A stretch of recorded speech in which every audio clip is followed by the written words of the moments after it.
Hello friends, welcome to my channel. आज हम शुक्ल जी के जो उनका काल विभाजन की पद्धति रही है उनके बारे में देखेंगे। इससे पिछले वीडियो में हमने मिश्र बंधुओं के द्वारा जो काल विभाजन किया गया था उसके विषय में देखा था। इस बार शुक्ल जी का जो पद्धति है उनको देखेंगे। तो चलिए स्टार्ट करते हैं। शुक्ल जी का काल विभाजन। आचार्य रामचंद्र शुक्ल ने अपने ग्रंथ हिंदी साहित्य का इतिहास में काल विभाजन का स्पष्ट आधार देते हुए जो काल विभाजन किया है वो निम्नलिखित है। पहला है आदिकाल। आदिकाल को वीरगाथा काल भी कहा जाता है। इसकी जो समय सीमा है वो है 1050 ईस्वी से 1375 ईस्वी। दूसरा है पूर्व मध्यकाल। इसको भक्ति काल भी कहा जाता है। इसकी जो समय सीमा है वो है 1375 ईस्वी से 1700। तीसरा है उत्तर मध्यकाल। उत्तर मध्यकाल को रीतिकाल भी कहते हैं। इसकी जो समय सीमा है वो है 1700 से 1900 तक। फिर आता है आधुनिक काल। इस काल को गद्य काल भी कहा जाता है। इसकी जो समय सीमा है वो है 1900 से 1984। इसकी समय सीमा 1900 से अब तक भी कहीं कहीं पे दिया गया है। अब बात करते हैं इनकी आदिकाल की। तो आदिकाल सबसे ज़्यादा क्वेश्चन पूछा भी जाता है कि किस काल को वीरगाथा काल कहा जाता है। तो इसका आंसर होता है आदिकाल। ये आचार्य रामचंद्र शुक्ल ने ही आदिकाल को वीरगाथा काल नाम दिया था। अब देखते हैं शुक्ल जी के काल विभाजन की विशेषताएं।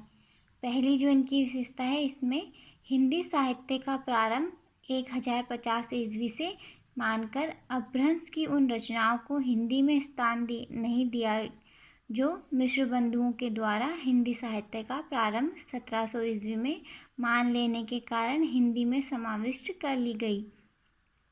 नेक्स्ट है कालों के नामकरण में एक जैसी पद्धति अपनाई जा सकती है।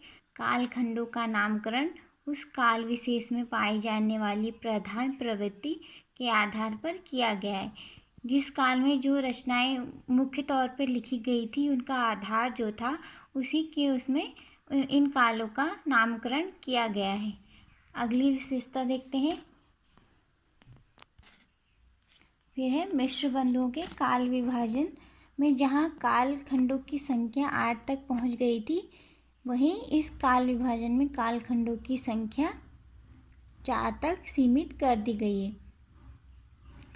मिश्र बंधुओं ने जो काल विभाजन किया था वो काल विभाजन में काफ़ी सारे कालों में विभाजित किया गया था उसको। उसकी मतलब कई प्रकार थे, तो इन्होंने ऐसा ना करके उसको एक सीमित उसमें रख दिया है। चौथा इनकी विशेषता है शुक्ल जी की काल विभाजन पद्धति का एक सुस्पष्ट तर्कसंगत आधार है जो मिश्र बंधुओं के काल विभाजन में दिखाई नहीं पड़ता।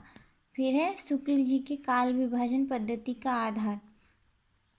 इन्होंने जिस काल विभाजन में जो पद्धति अपनाई है उसमें दो प्रकार है। पहला है प्रधान प्रवृत्ति और दूसरा है ग्रंथों की प्रसिद्धि। मतलब जिस युग में जो ग्रंथ प्रसिद्ध थे उनके आधार पर, और जो विशेष उनका जो भी रचना होती है उनके मतलब क्या उस समय अत्यधिक लिखे गए थे, गद्य पद्य जो भी हैं उनके आधार पर किया गया था। अब देखते हैं शुक्ल जी के काल विभाजन की त्रुटियाँ। पहली है शुक्ल जी ने हिंदी साहित्य के इतिहास का प्रारंभ 1050 ईस्वी से स्वीकार किया है, परंतु भाषा वैज्ञानिकों के मत से हिंदी भाषा का प्रारंभ 1050 ईस्वी से तथा हिंदी साहित्य का प्रारंभ लगभग 1200 ईस्वी के आसपास हुआ। दूसरा इनकी त्रुटि है काल विभाजन में आचार्य शुक्ल ने अपभ्रंश के संबंध में किसी स्पष्ट नीति का अनुसरण नहीं किया है। कभी तो वे अपभ्रंश को हिंदी से अभिन्न मानकर उसे पुरानी हिंदी या प्राकृतमास हिंदी कहते हैं, तो कभी अपभ्रंश और हिंदी को पृथक पृथक करते हैं। मतलब इनका जो काल विभाजन की पद्धति रही है उनमें इन्होंने कभी अपभ्रंश और हिंदी को, पुरानी हिंदी को मतलब एक साथ बोला है और कभी कहीं भी अलग बताया है। तो मतलब इसका एक सुनिश्चित तौर पे इसको व्याख्या नहीं किए। तीसरी जो त्रुटि है, शुक्ल जी द्वारा किए गए नामकरण में सबसे अधिक आपत्ति वीरगाथा काल नाम पर की गई है।